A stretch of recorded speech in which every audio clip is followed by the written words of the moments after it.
আমি ফোন দিছি, আমাকে বলে তাদের কথা শুন। তো আজকের লাইফটা কি নিয়ে আমি আসলে ঠিকমতো কথাও বলতে পারতেছি না। আমি এমন একটা মেন্টালি প্রেসারে আছি।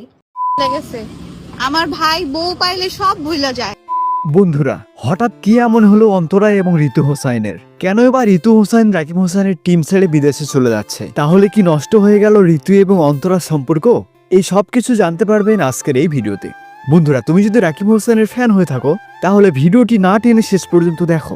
ঋতু হোসাইন বর্তমান সময়ে জনপ্রিয় ইউটিউবার রাকিব হোসাইনের ছোট বোন। সাম্প্রতি ঝগড়া লেগেছে ঋতু হোসেনের সঙ্গে নুসরাত জাহান অন্তরার। এদিকে নুসরাত জাহান অন্তরা হলো রাকিব হোসাইনের ওয়াইফ।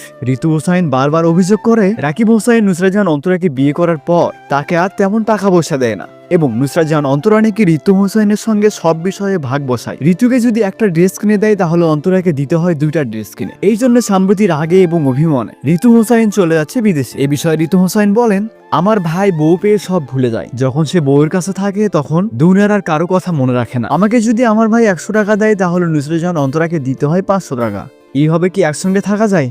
এই বিষয়ে আবার রাকিব হোসাইন বলেন, নুসরাত জাহান অন্তরা আমার বউ, তারও দায়িত্ব আমার। আবার ঋতু হোসাইন আমার ছোট বোন, তারও দায়িত্ব আমার। এই দুইজনের মাঝখানে আমি কোন দিকে যাব? বন্ধুরা, আপনারাই বলেন, আপনাদের কাছে কে সারা, ঋতু হোসাইন নাকি নুসরাত জাহান অন্তরা?